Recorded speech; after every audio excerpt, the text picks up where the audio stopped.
네, 지금 보셨다시피 최근 롯데카드가 매물로 등장하면서 금융권 인수합병 시장이 매우 뜨겁습니다. 특히 인수 대상자로 금융지주사들이 물망에 오르면서 금융권 지각 변동이 예상되는 상황입니다. 앞으로의 향방 어떻게 될지 경제부 장슬기 기자와 이야기 나눠보겠습니다. 네, 장 기자, 아직 정확하게 공식화된 건 없는 것 같은데 현재까지 상황은 어떻습니까? 네, 현재 IB 업계에서는 KT와 우리금융지주 그리고 네. 하나금융지주가 롯데카드의 인수 후보로 좀 거론이 되고 있습니다. 네. 우리금융이나 하나금융의 경우에는 카드사를 보유하고는 있지만 전체 시장에서 차지하는 점유율이 좀 미미하기 때문에 자산 규모를 늘리기 위해선 카드사 추가 인수가 불가피할 것으로 좀 점쳐지고 있고요. 네. KT의 KT의 경우에는 금융지주사는 아니지만 BC카드와 K뱅크를 계열사로 두고 있습니다. 게다가 BC카드는 이 일반 카드사들처럼 소매금융을 주로 하는 게 아니기 때문에 롯데카드 인수를 통해서 수익성을 더 높일 수 있을 것이다. 이렇게 시장은 보고 있습니다. 예, 그런데 사실 롯데카드라고 하면 저도 그랬지만 당연히 롯데 계열사인 줄 알았거든요. 근데 매각이 돼서 현재는 이제 롯데 계열사가 아니더라고요. 그럼에도 이제 시장에서 이렇게 매력적인 매물로 평가를 받는 이유가 있을까요? 네, 맞습니다. 먼저 지난 2019년 롯데그룹은 지주회사 체제로 전환을 하면서 롯데카드와 롯데손해보험을 각각 사모펀드에 매각했습니다. 네. 당시 MBK파트너스와 우리은행으로 구성된 이 컨소시엄이 롯데가 보유했던 롯데카드 지분을 사들이면서 현재 MBK파트너스가 롯데카드 지분 59.83%를 보유한 대주주입니다. 네. 그래서 기존 롯데 유통망을 강점으로 갖고 있었던 매력은 좀 떨어졌지만 네. 롯데카드는 대주주가 바뀐 이후 체질 개선을 통해서 급속도로 성장해 왔습니다.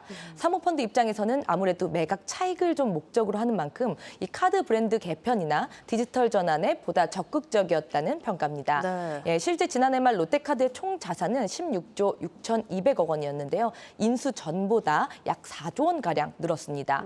같은 기간에 그 순이익 역시 314억 원에서 2,414억 원으로 무려 8배 가량 증가했습니다. 오히려 매각이 되고 나서 더 급하게 이제 성장을 한 건데 그러면 지금 롯데카드가 업계 시장 점유율 차지하는 부분이 좀 어느 정도 됩니까? 네, 먼저 좀 화면을 좀 보시면요. 지난해 말 기준 카드업계 자산 점유율 순위가 좀 나옵니다. 롯데카드는 약 10% 점유율로 업계 5위를 차지하고 있습니다. 네. 그래프를 좀 보시면요. 롯데 아래로 우리카드와 하나카드가 이제 점유율 하위권을 좀 차지하고 있는데요. 네. 은행에서 카드사로 분사한 이후에도 우리와 하나는 업계 하위권을 벗어나지 못하고 있습니다.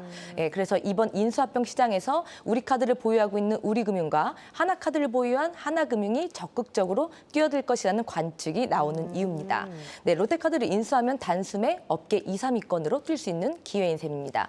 네, 그리고 KT의 경우에는 계열사인 BC카드의 주사업 결제망 사업이기 때문에 일반 소매금융 카드사들과 달리 수익원이 많지 않은 상황입니다. 특히 최근에는 카드사들이 독자적인 가맹망을 갖추기 시작하면서 BC카드의 수익성 역시 악화되기 시작했는데요. 네. 여기에 전체 매입 업무 중 40%가량을 차지했던 우리카드가 독자 가맹망을 구축하면서 수익 개선마저 불가피한 상황이 됐습니다.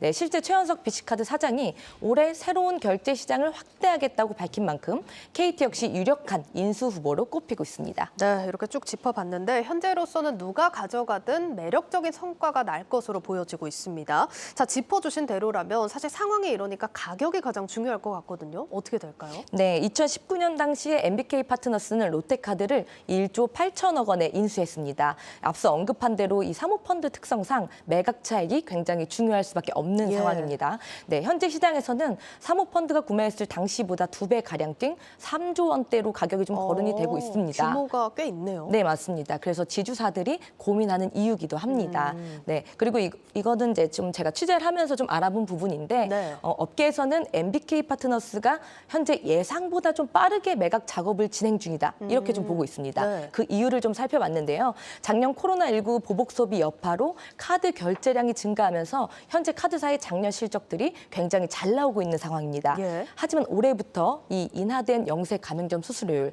이게 이제 맞습니다. 적용이 네. 되면 아무래도 올 하반기부터는 발표되는 실적에 이런 인하분이 반영될 것이다. 그렇다면은 카드사의 몸값 역시 떨어질 수 있는 만큼 이 파는 사람 입장에서는 매각의 속도를 낼 수밖에 없다. 이런 해석들이 나오고 있습니다.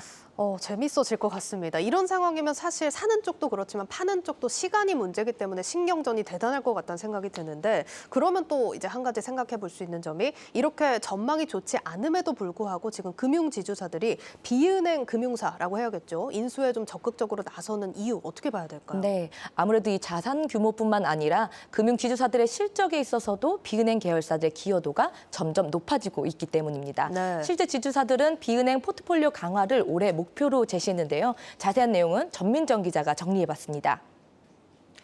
비은행 포트폴리오 강화, 국내 금융지주 회장들이 내세운 올해 핵심 과제 중 하나입니다. 금융그룹 수장들이 비은행을 외치는 건 최근 은행보다는 비은행 계열사의 수익이 지주의 실적을 끌어올리고 있기 때문입니다. 우리나라 5대 금융지주의 지난해 순이익은 16조 원으로 사상 최대치를 찍었는데 숨은 효자는 비은행이었습니다. 비은행 계열사의 순이익 기여도는 1년 전보다 평균 4%포인트 이상 오르며 전체 순이익의 30% 이상을 책임지게 됐습니다. 특히 작년에 나란히 순이익 4조 클럽에 이름을 올린 KB금융과 신한금융은 비은행 순이익 기여도가 40%대 수준까지 올라섰는데요. KB금융의 경우에는 윤종규 회장의 진두지휘 아래 2015년부터 LIG 손해보험, 현대증권, 프루덴셜 생명보험을 잇따라 인수하며 은행의 이익 의존도를 낮춘 게 결실을 보고 있다. 이렇게 볼 수 있습니다. 최근에 양대 생명보험사인 프루덴셜 생명과 KB생명보험의 통합을 선언하며 리딩 금융 그룹으로서의 입지 구축에 나서게 됐습니다. 신한금융도 2017년 조현병 회장 취임 이후 공격적인 M&A를 통해 은행과 비은행의 균형 있는 성장을 이뤄냈는데요. 조 회장은 생명보험사 오렌지라이프, 부동산 신탁사 아시아신탁과 같은 알짜 매물들을 사들여 강력한 포트폴리오를 완성했습니다. 올해 금융지주 회장들은 증권사 수익성이 악화될 것이란 전망에 보험과 카드사 인수에 눈독을 들이는 모습입니다. 지난달 하나금융그룹 수장이 된 하명주 회장은 취임과 함께 카드, 캐피탈, 보험을 주력 계열사로 키우겠다고 다짐했는데요. 특히 하나카드가 계열사 중 약체로 꼽히는 만큼 최근 롯데카드가 새 주인을 찾고 있다는 소식을 반가워하는 분위기입니다. 완전 민영화에 성공한 우리금융도 증권사를 우선순위로 보험, 카드사 인수를 타진하고 있는데 손택승 회장은 내년까지 비은행 계열사의 순이익 비중을 30%까지 끌어올리겠다는 각오를 다지며 롯데카드 인수 가능성도 열어뒀습니다. 네, 지금 금융지주사들의 비은행 금융사 인수에 속도가 나고 있다는 소식 살펴봤습니다. 장 기자, 그러면 카드사 말고 지금 매물로 거론되는 금융사들 어떤 것들이 있는지 짧게 짚어주실까요? 네, 먼저 보험업계에서도 매물이 꾸준히 이제 거론되고 있습니다. 네. 외국계 보험사인 동양생명과 ABL생명이 있고요. 악사손해보험도 매물로 좀 거론이 되고 있습니다. 네, 특히 중국의 다자보험, 이제 전 안방보험입니다. 네. 동양생명과 ABL생명을 보유하고 있는데 아무래도 이제 그 전환 이제 작업에서 매각으로 나올 가능성이 크다.